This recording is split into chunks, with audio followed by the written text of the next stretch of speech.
So I want to welcome everyone. I think most of you have actually been to the other Women's Voices events, but just a really quick overview, because Bex is going to be leading the interview today, so I'm just going to do the quick introduction. But the Cooperative Women's Voice is a joint project between Cooperative News and the Cooperative College. So over the 12-month period, we're interviewing women every month across the global cooperative community. And the overarching aim, really, of these Cooperative Women's Voices events is to profile women's voice across the movement, to engage in rich and really creative discussions on issues that are important to women. And what the aim is and what the hope is that, and the reality is actually, is that these women are role models for other women. So it's important, when me and Bex were thinking about this, you know, it's important to know the source of a woman's life, the journey and their passion. And the women we've picked so far, we've certainly got that, and we definitely will today with Sonja. So we're delighted today to welcome Dr Sonia Diaz, who's a waste specialist working with WIEGO. WIEGO work with women in the informal economy. And Sonia's been working at WIEGO since 2008, and she's based in Brazil. She's a political scientist and garbologist, and has been active in the field of waste management and women's organising since the mid-80s. Sonia's lived in Japan and holds a master's and a PhD from the Federal University of Minas Gerais. Apologies for my pronunciation, Sonia, it's terrible. Perfect. That's in Brazil. So yeah, as I've just said, a bit of housekeeping is that we're gonna Bex is going to lead the conversation and the discussion, so it's informal. And then what we're going to do is, if you've got any questions, put them in the chat and I'll feed them to Bex throughout. And then at the end, we're going to have, you know, an open panel as well. But just want to say a huge thank you for supporting this series, and a huge thank you for coming today as well. So Bex, over to you. Thanks, Sarah. Sonja, hello and welcome. First of all, how are you doing? Hello, Rebecca. Hello, Sarah. Hello, everyone. I'm fine. Things are tough here in my country, COVID-wise, politically, but you know, we have the courage to be hopeful. That's always a good start. We'll start with hope, we'll start with courage, and we'll see where we get. Sonja, as Sarah said, thank you so much for joining us today. Sarah gave a very good overview of you know, what this series is about and how it's going to progress. So I'm just going to open up first of all with a general question about, can you tell us a bit about yourself? What started on your cooperative journey? Where did you come from? And I know you've got some wonderful photos you're going to share and talk through us as well. And it was Samel who first started this, and now every woman we've spoken to has the most amazing photos. So I'll start sharing those shortly, but if you wouldn't mind telling a little bit about where you came from, where did you start with? Who is Sonia Diaz? Well, I like to call myself a garbologist, a term that I actually created in Portuguese, lixóloga, back in the mid-80s, when I was thrown into the garbage, into the dustbin by colleagues who were engineers.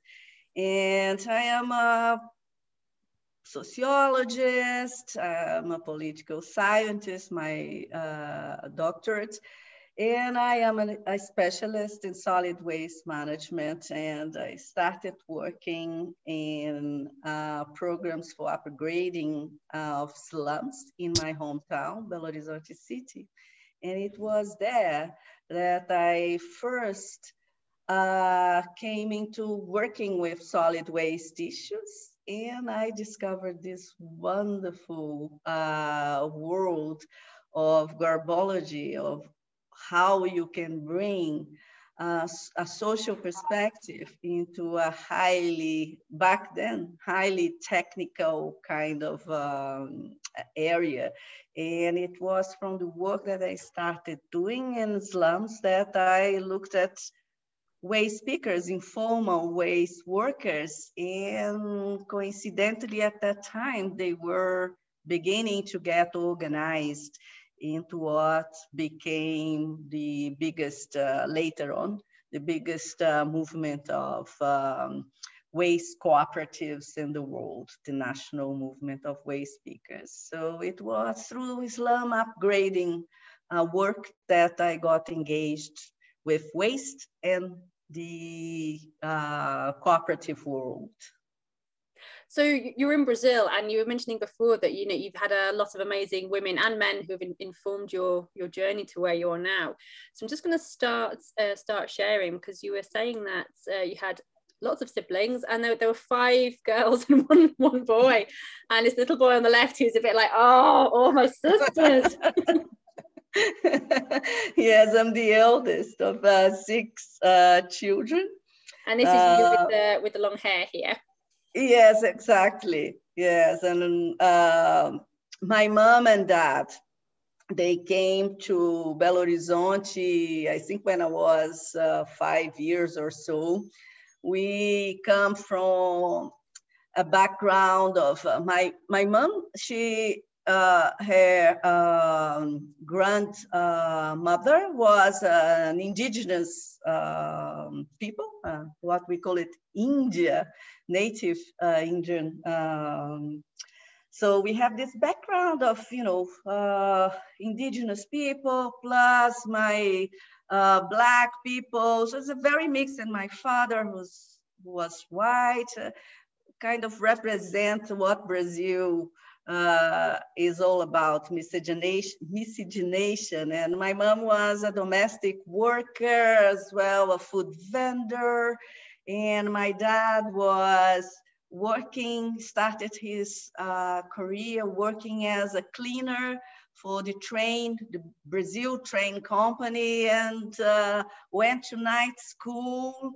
And so did my mother. She went to night school to read and write. And yeah, it's this kind of background of working class people,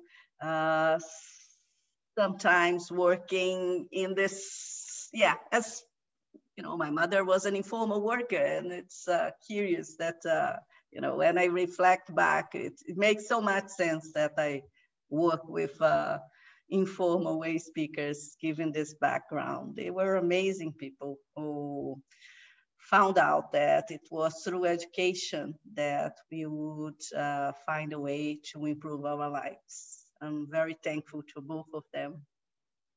And this next woman was quite instrumental in your education, you were saying.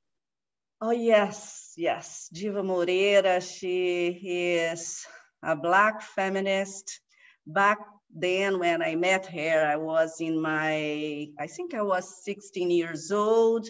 And her husband and her, they were fighting against the dictatorship. They were imprisoned. And when I met them, I was this young woman who didn't have the condition to dedicate herself to study, to prepare for the exams for the public university in Brazil. And she took me to her house, and I lived with her and her husband for over a year. And I could dedicate myself to prepare for the exams for the public university. And I was able to benefit from her amazing library. And I was reading Eduardo Galeano's Open Veins of Latin America and getting, it was my formative years in politics. And I was also reading wonderful literature, the Latin American writers, the Russian literature. It was an amazing experience, and I learned a lot about politics.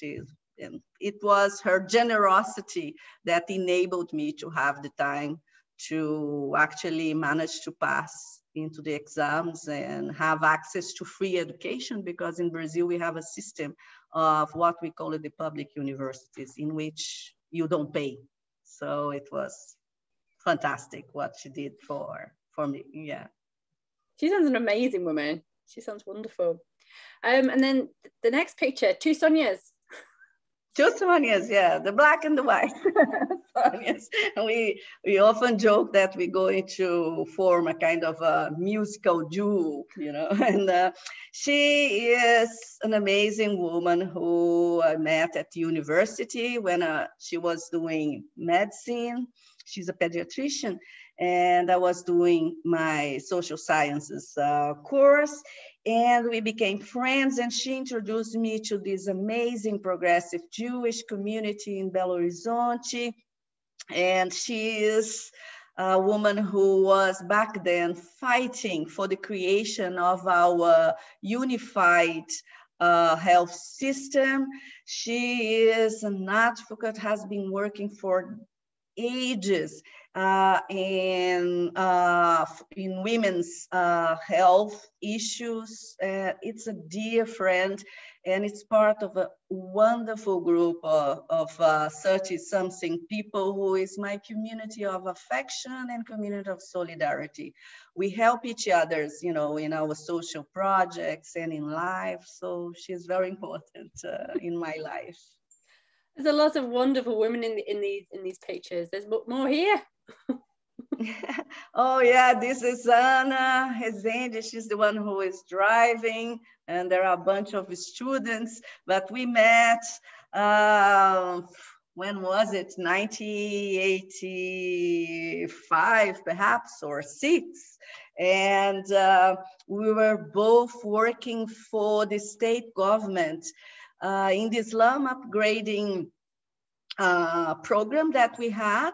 It was a very innovative slum upgrading program in Belo Horizonte, in which we acknowledged the rights of slum dwellers to live in the areas, and we brought in intervention projects on pavement, public laundries, electricity supply. And it was then that we identified that the slum dwellers wanted to have regular household waste collection. So the two of us, we started working in waste issues. She as an engineer and myself as a sociologist. And we went on to introduce the first household waste collection in shanty towns in my city. And is that what the next picture is? Yeah, the next picture, you know, shows people doing regular collection of waste in one of Belo Horizonte's shanty towns. And who's this? This is Fatima, my colleague my friend that I met when I lived in England.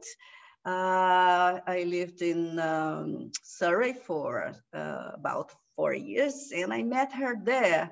And she is a woman of immense courage, and she has been very important in terms of my spiritual path.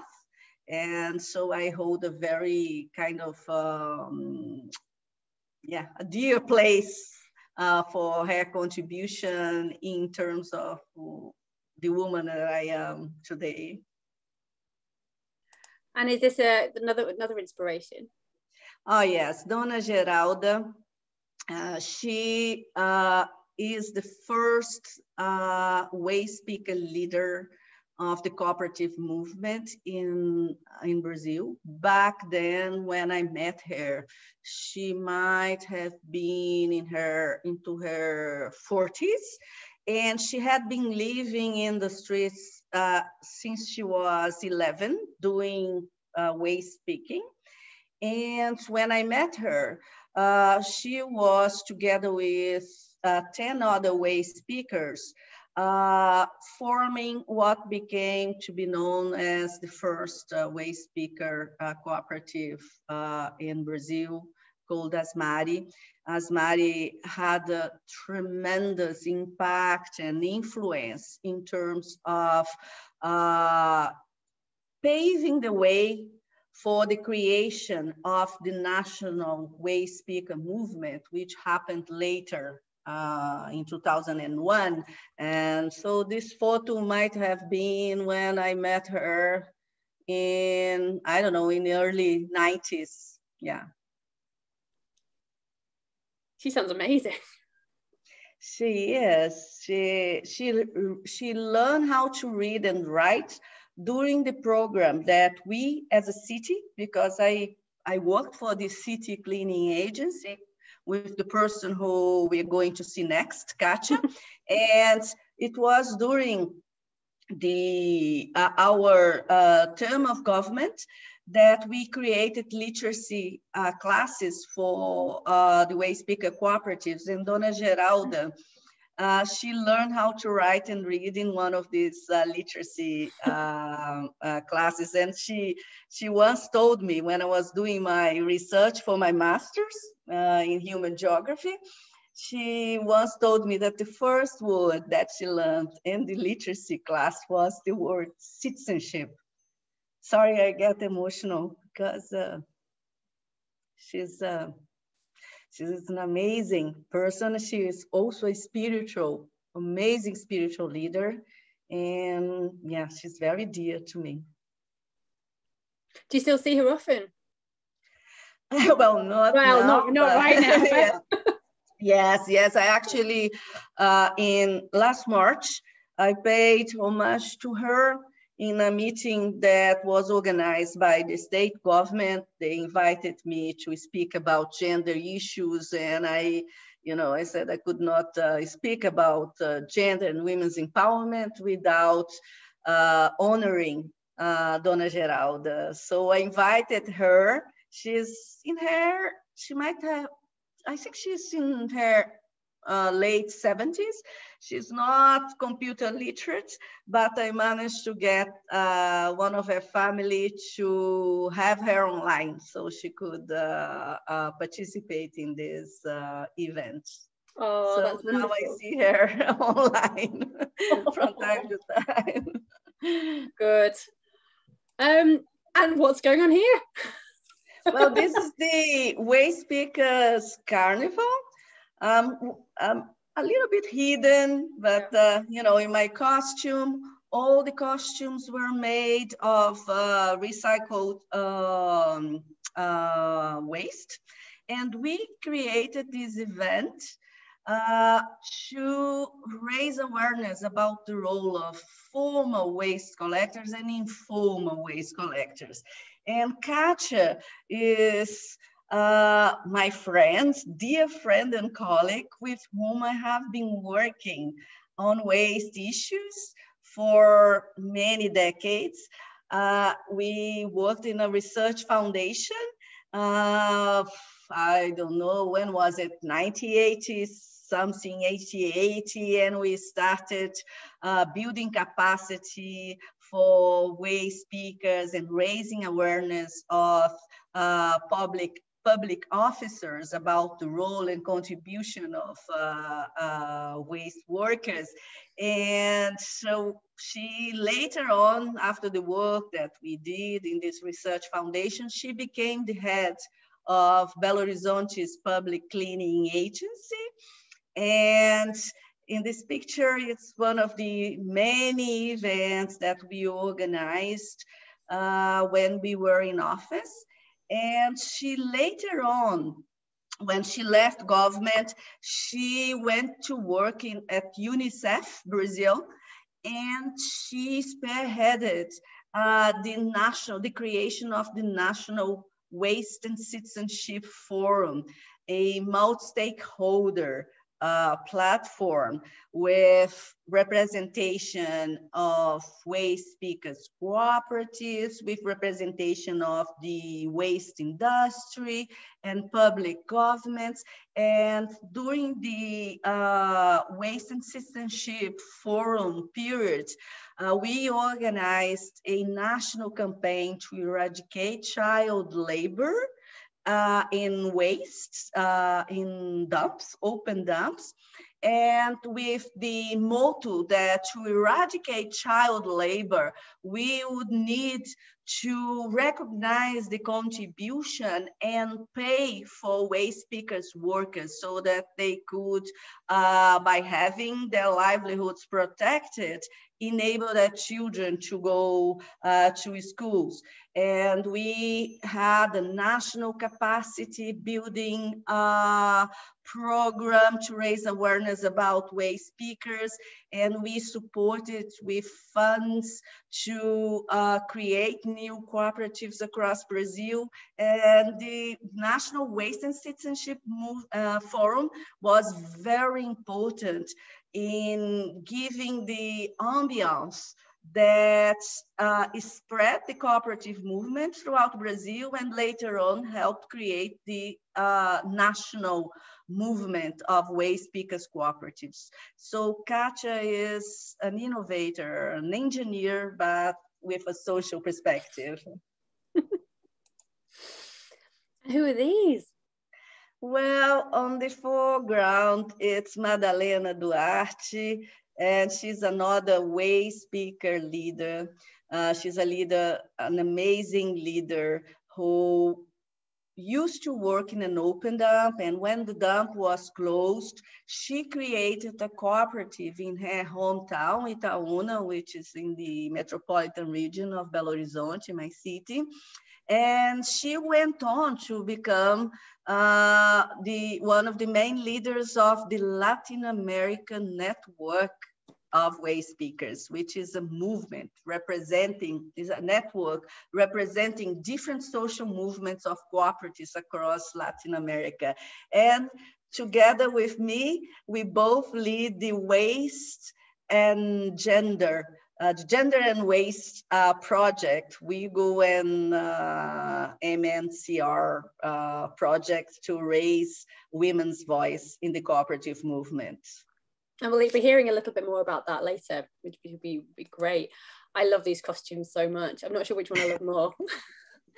Yeah, it's again the carnival that you know, we organized when we were city officers. When I was in public government, our wonderful team. You know, I'm talking about work that I'm being the spokesperson, but you know, so many voices, so many creative people who worked in government at that time, and in a partnership with social movements, with NGOs and the cooperatives. And the woman next to me is Donna Maria Braz, one of Asmari's main leaders, and unfortunately she passed away many years ago, but she was for me, and still is, a kind of a symbol of how you know, the sheer the zest for life that she had, and her commitment to go to the streets and talk to waste pickers that were not organized, to joining the cooperative movement.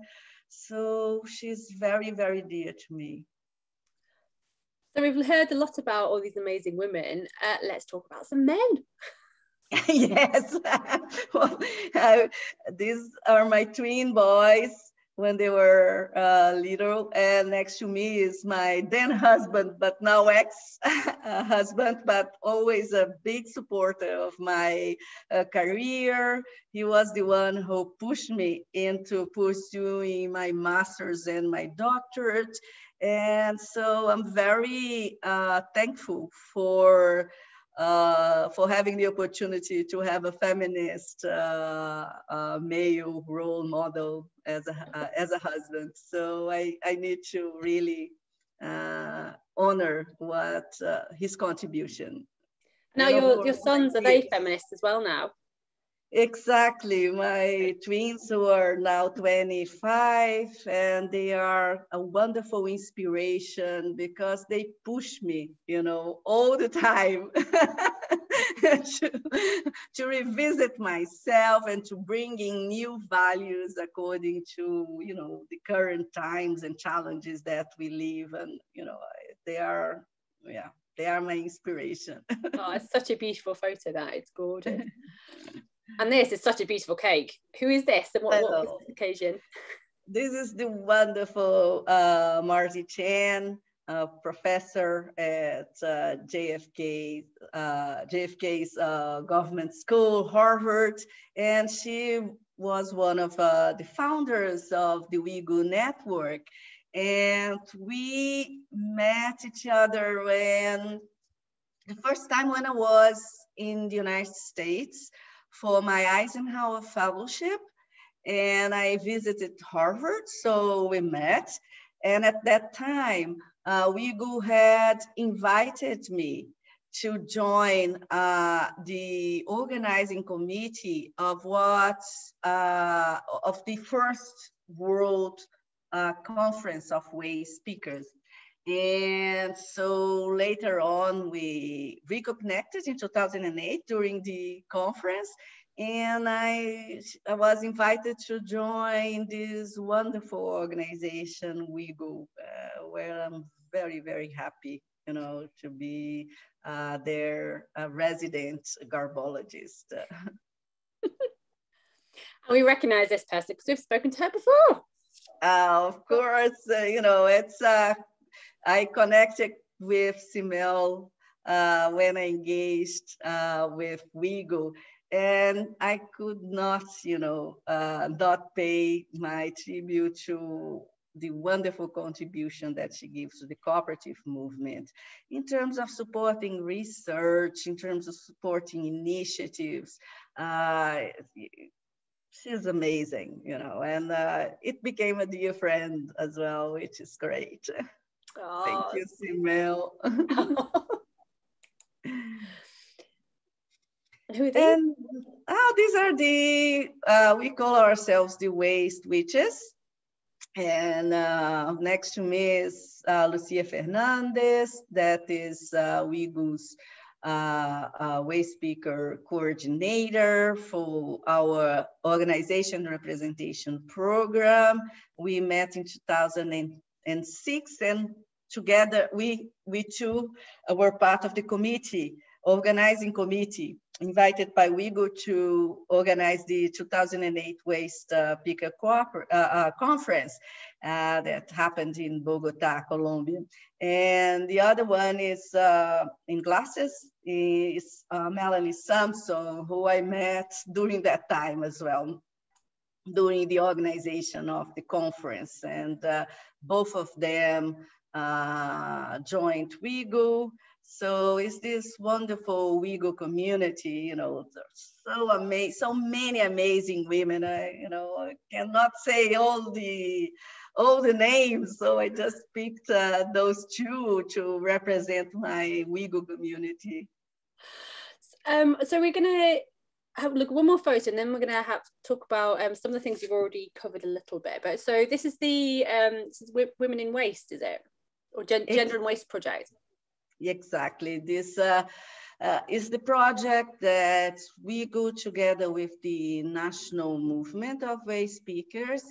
We started the project in 2011 when back then I was a professor at the Political Sciences Department of the University of Minas Gerais, the university that I graduated from.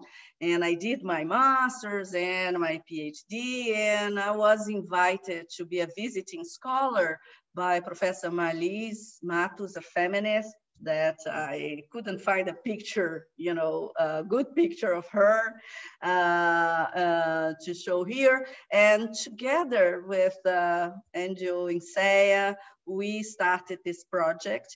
First by doing a research action project, mapping the obstacles that women had in terms of raising their voices within the national cooperative movement.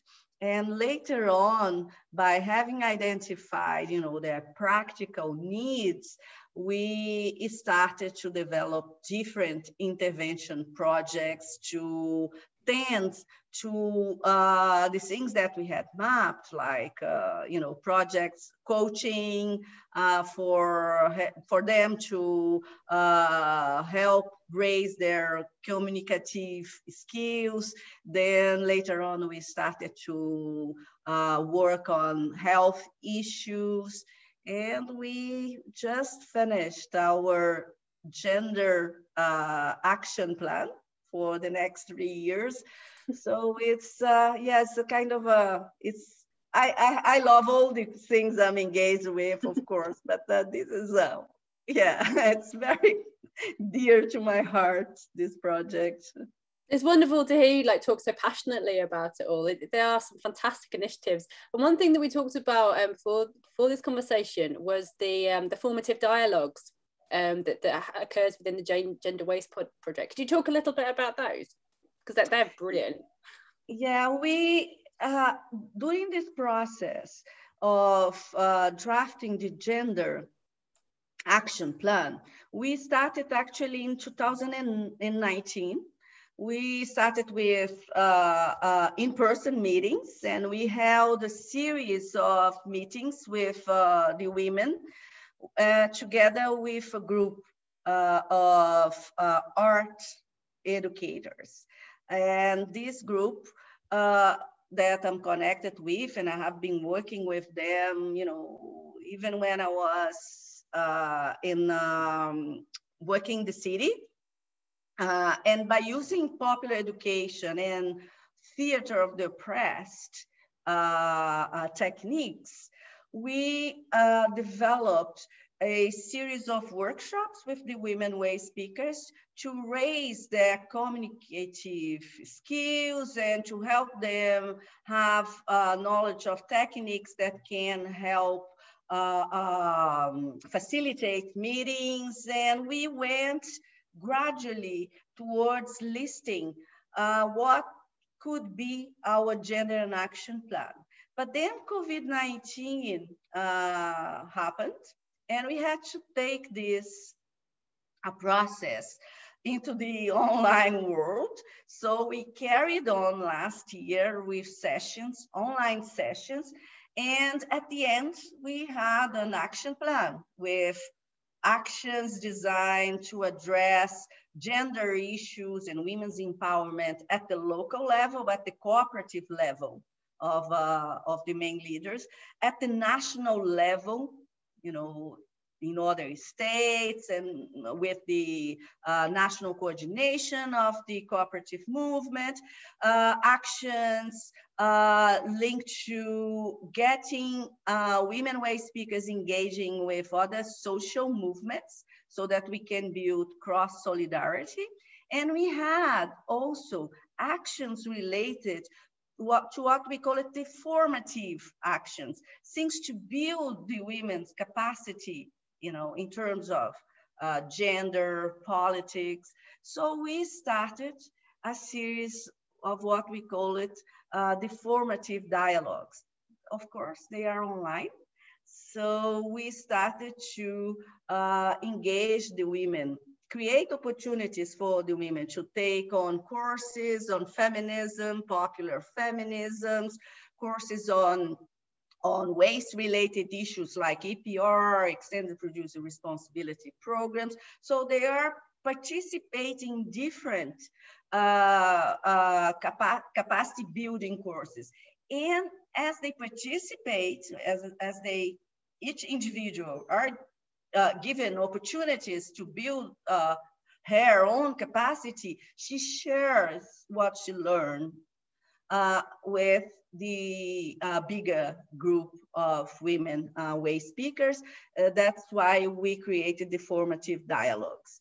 And we hold, every 2 months, we hold a meeting, an online meeting where, you know, what they learn is shared. Or sometimes we invite waste speakers that are not part of the national cooperative movement so that we can build solidarity across what we call the independent waste speakers. Or sometimes we invite street vendors and domestic workers so that we can build links, solidarity links across the different sectors of the informal economy.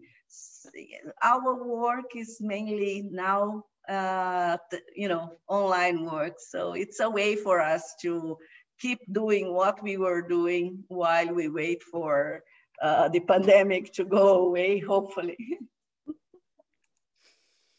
I really love that participation and then cascading of learning. I think that's such an important part of what you're doing through the dialogues, the sharing of learning and teaching others as well. But when we're talking about that, it reminded me of something else you were talking about around the participatory methodology of when you first got into Waste Pickers, about how involving lots of different people from different sectors to create a solution to some of these problems. So could you talk a little bit about that? Because that seems to me like an embodiment of cooperation.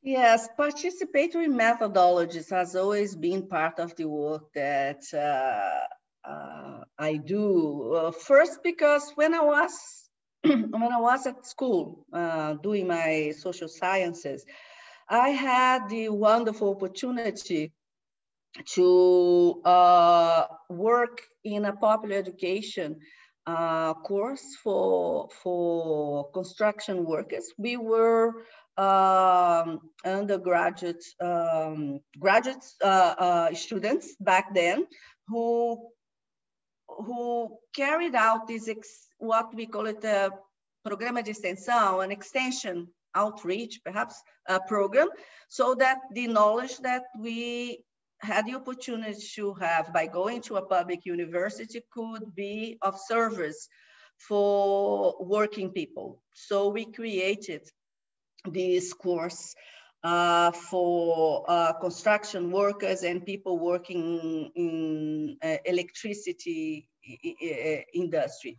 And it was back then that I started working with popular education. And so as we worked in different projects, especially in the city office, we engaged with a wonderful community of popular educators who had done work in the north of Brazil with popular education and using theater. And so all the work that we do is based on the techniques that we have, or the methodology that we learned from Paulo Freire.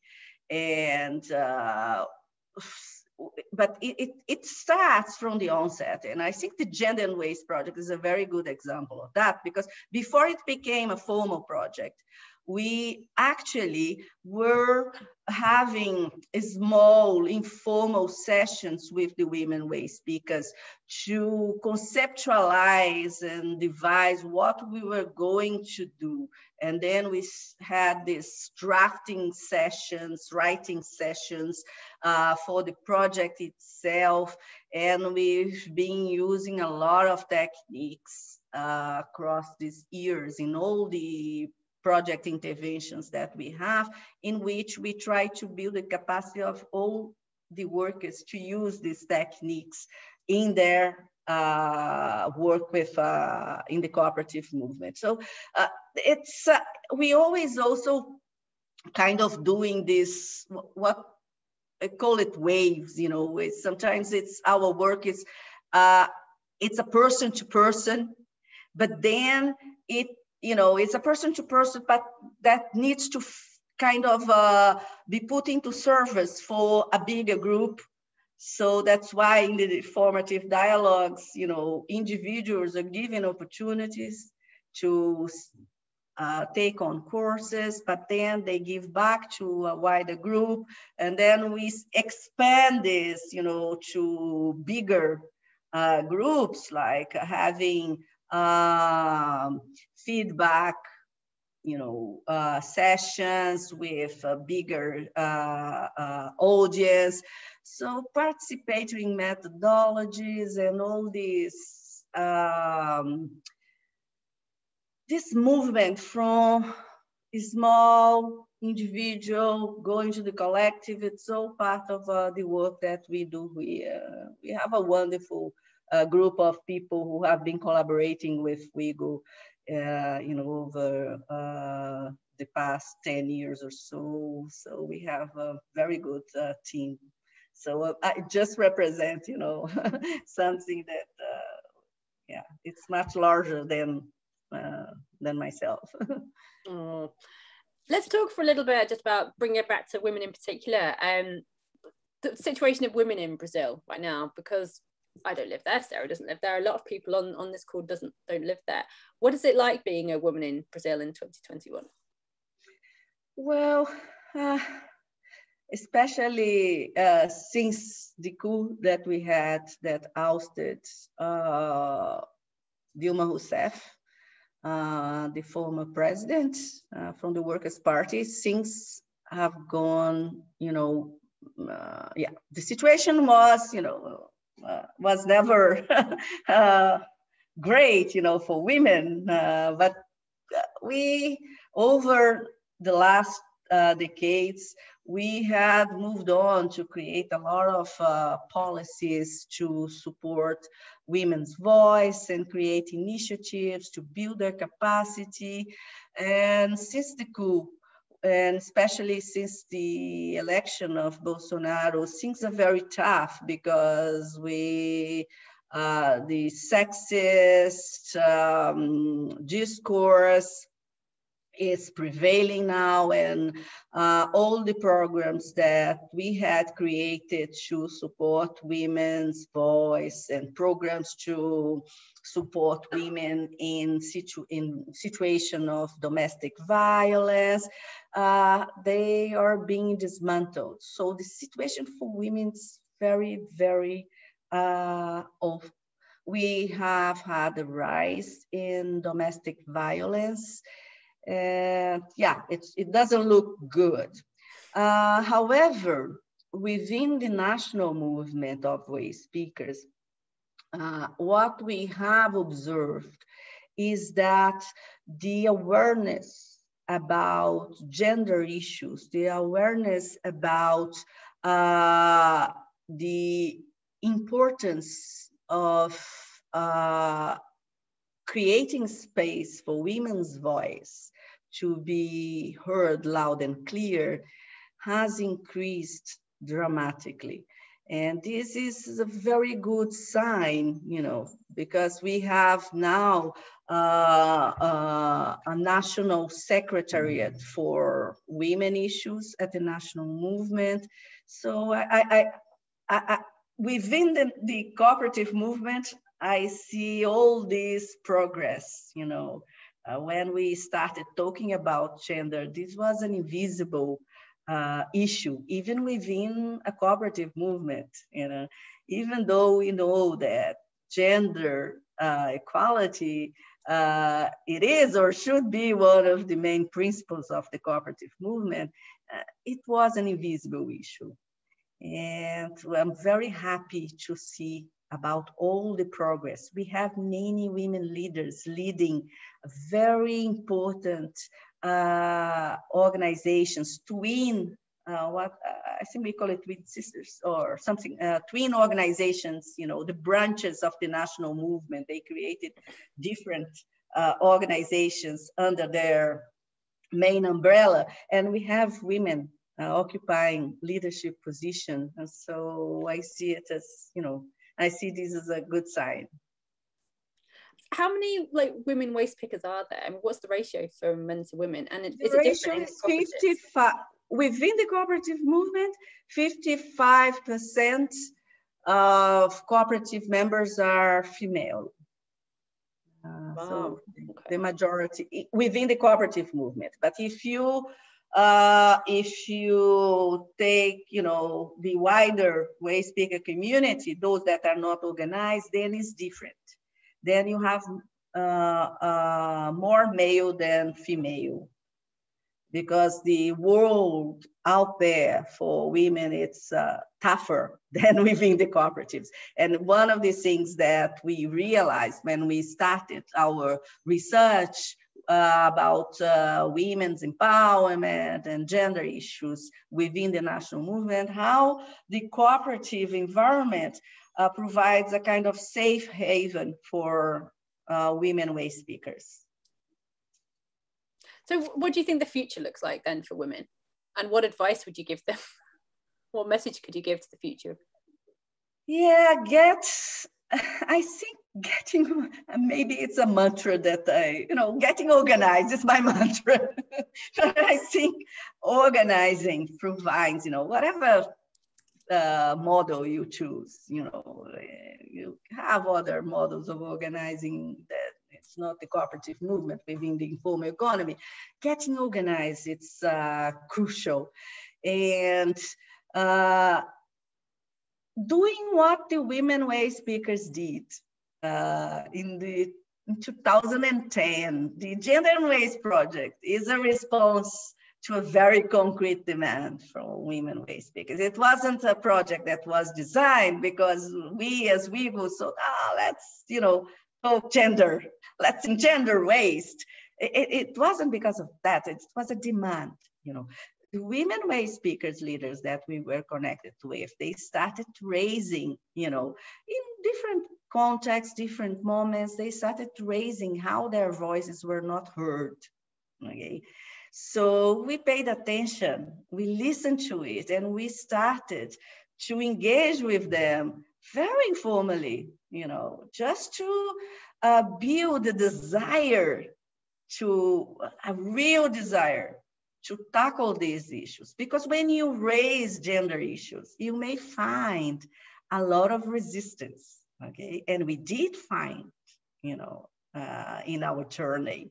But because we had allowed these women this moment to really reflect whether they wanted to raise gender issues in a more structured way, this really created the ambience for us to take this journey of raising gender issues, women's empowerment in a more structured ways. And we need to listen what the women are saying and respond to that in ways that are respectful of the pedagogical time that they need. We know about how women work, have their double or triple journey.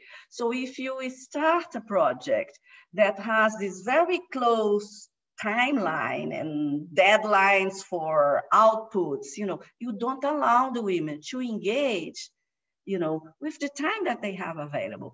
And this is the difference. We had a big organization who heard about our desire to tackle gender issues and offered a lot of money. They came to me and said, we can support, let's do a project for 6 months. I said, no. For a year, no, because these women, we could not carry out interventions that we had to be so mindful about reporting according to all these frameworks of reporting that could not allow the women to come, in their own way. And I think this is a different, it's not it's like, it's something more process-like.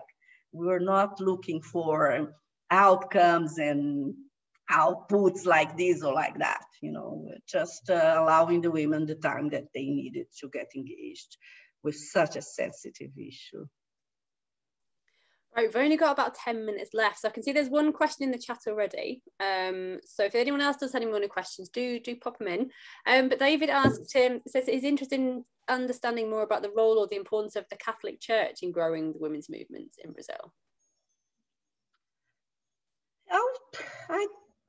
I think into growing the cooperative movement within way speakers, because the Catholic Church, at least the groups of the Catholic Church that I was engaged with, which were absolutely crucial in the process of getting way speakers organized in Brazil in the late 80s.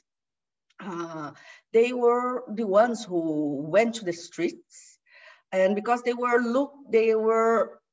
paying attention at the time. I'm talking about 1986 to 88, when NGOs of the Catholic Church, like Pastoral de Rua, street pastoral, started to go to the streets to listen to the needs and with the hopes of organizing street dwellers. And it was within the context of the work that they did with the street dwellers that they realized that a group of street dwellers had a steady occupation. They were collecting recyclables for a living, not as an odd jobs here and there, but as a living regularly. And it was the work done by these groups in São Paulo, in Belo Horizonte, my city, in the south of Brazil, Porto Alegre, that enabled the creation of the first cooperatives.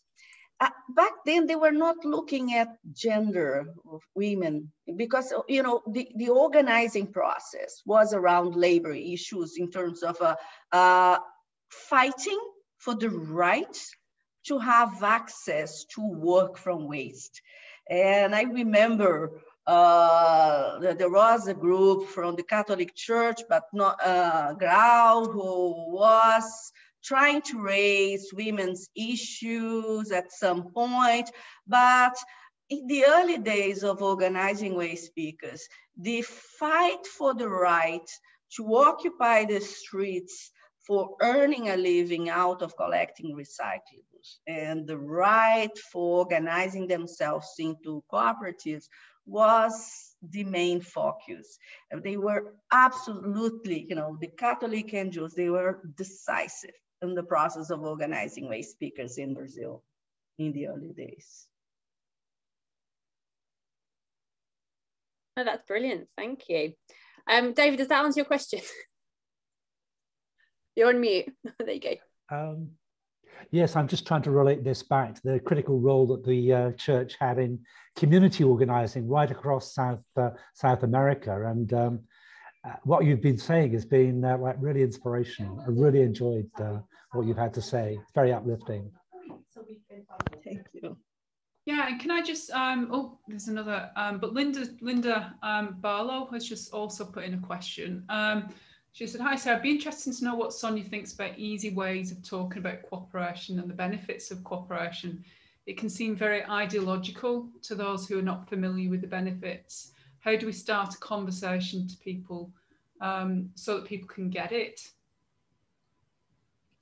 Oh, that's a tough question. I don't think there is a recipe because things are so context-based, right? I'm talking at least, you know, the case that I'm presenting here, it's a case that dates back more than 20 years.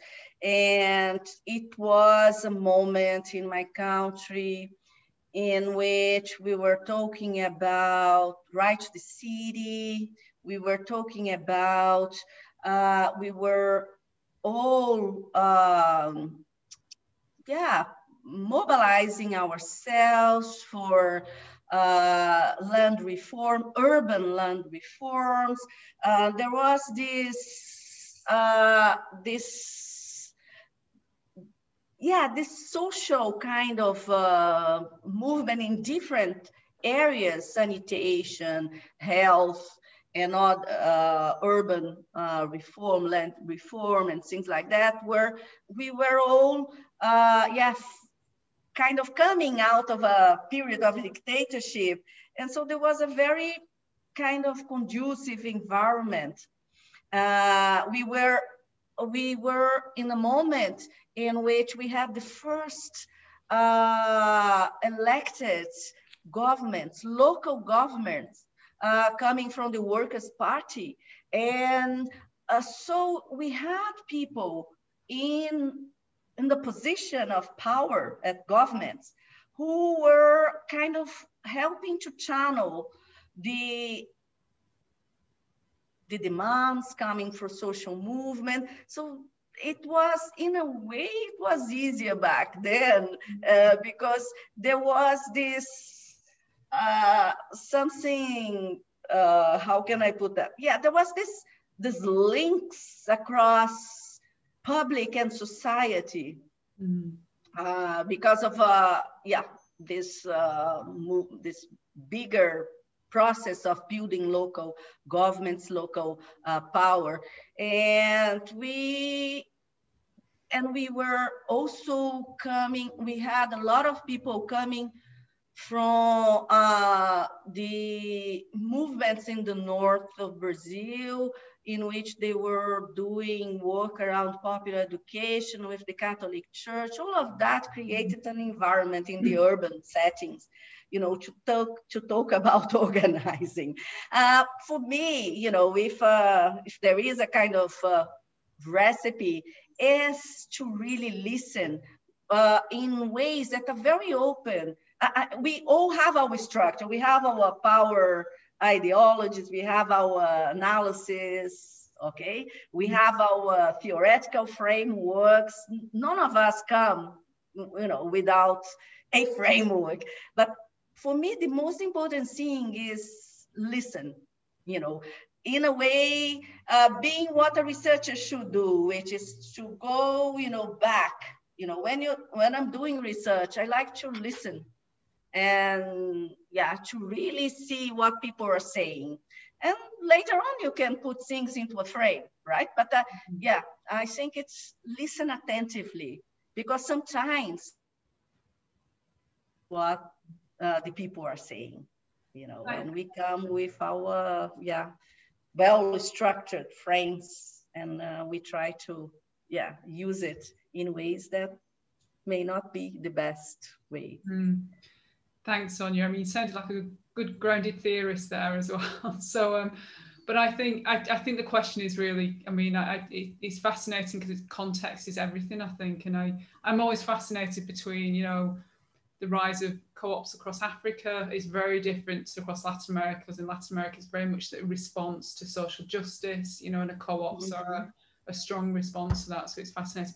I just want to get the question in. I know we're a little bit over time, but Bex, are you allowing me just this one last question from Neha? Great. Yes, I was reading her question, and yeah, okay. And apologies, Neha. Yeah, this is, you know, really hard. And I remember, you know, one of the things that prompted me to start the Gender and Waste project, on one side was that some of the women were quite vocal in terms of raising very upfront that they were not heard. And the other thing is that because of the role that I played in a certain moment in this movement in Brazil, I was sometimes facilitating sessions, doing translation for people who came to Brazil to an event, and I was doing, you know, translation, okay, into Portuguese, and yeah. So I would see, you know, being at the stage, but, you know, doing this facilitation work in translation, I could see women who were speaking on the floor, and with men behind her, you know, kind of as if they were a puppet saying what they wanted these women to say. And I was as well, you know, in the groundwork that I used to do, I was watching the difficulties of these women to exercise leadership, not only in terms of voicing, of speaking, but also these skills, you know, the management skills that is required for someone to lead a cooperative, even if she is a president or is the treasurer. So one of the things that we did in the early days of the Gender and Waste project was this mapping, this research mapping, identifying thoroughly what were the main practical needs for them to be empowered, you know, strategically, you know. And so we found out that literacy, communication skills, management skills, and we started to devise projects to support this small group of women leaders with the skills that they need. I think we need to address the concrete skills. It's not only about building their capacity in terms of what is gender, you know, these more theoretical discussions, but it's actually addressing concrete, practical needs. Without that,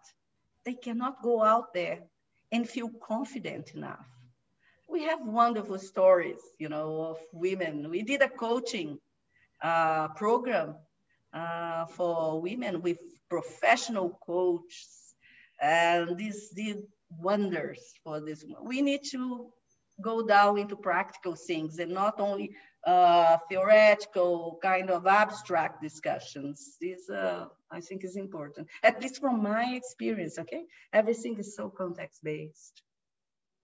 It is, you're right, Sonia. That's a wonderful response. Thank you so much, and thank you, Neha, for the question. That was really, really insightful. One final question before we go, Sonia, which is something we do ask all of our guests, which is, if we were stranded on a desert island, what 3 items would you take to sustain you? Music, books, and wine.